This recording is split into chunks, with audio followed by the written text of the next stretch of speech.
Pâques puis la fête de la résurrection, c'est ce qui est révélé si tu fais la radiographie de l'histoire du monde.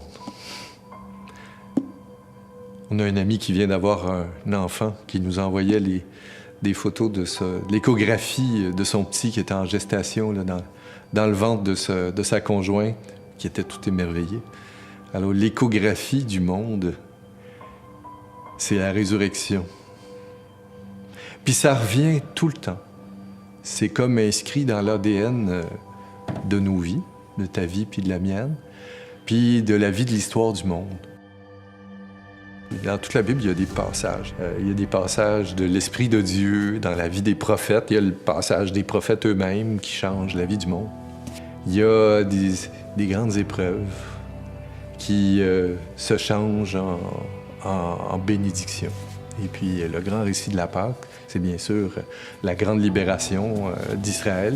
Quand Moïse est parti avec toute la troupe, fuyant la captivité puis la persécution, les choses se sont produites de telle façon que voilà qu'ils se retrouvent de l'autre côté de la mer qui était pourtant infranchissable.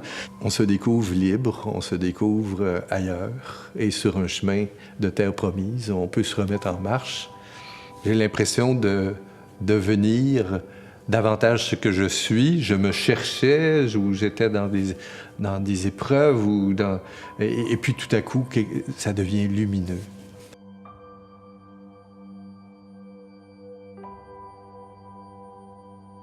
Le peuple, quelque temps après, va découvrir qu'ils sont dans le désert, puis que oui, ils sont libres, mais c'est pas si simple. On commence à délaisser, à oublier le souvenir qu'il s'est quand même passé quelque chose d'incroyable. Rester dans l'espérance que là où je suis cette année, là où j'ai l'impression de frapper des nœuds, là où j'ai l'impression que ça bouge pas, eh bien, de me souvenir que je suis appelé à des nouveaux passages, à des nouveaux dépassements.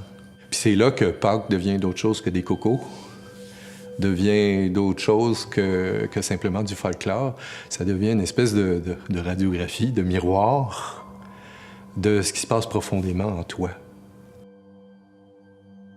Les enfants nous disent quelque chose dans la souffrance. Bien sûr, ils ont mal, mais ils restent ouverts.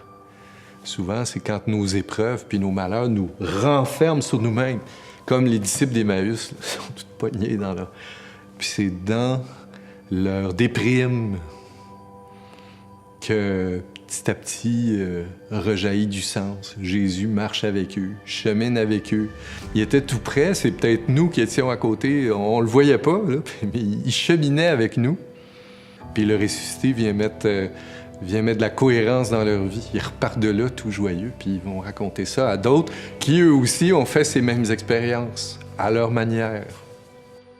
Alors d'où l'intérêt de témoigner, puis de partager nos expériences de la Pâque. Dieu m'a amené jusqu'à aujourd'hui, c'est peut-être pas pour me laisser tomber maintenant, là.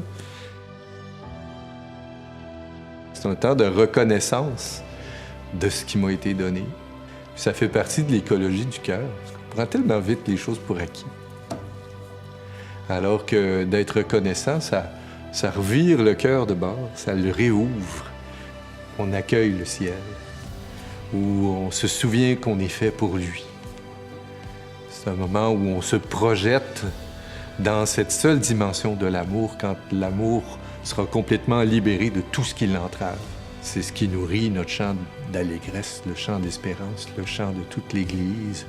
C'est cette dimension que l'amour non seulement est possible, mais l'amour est au cœur du monde, déjà à l'œuvre. C'est là qu'on vient.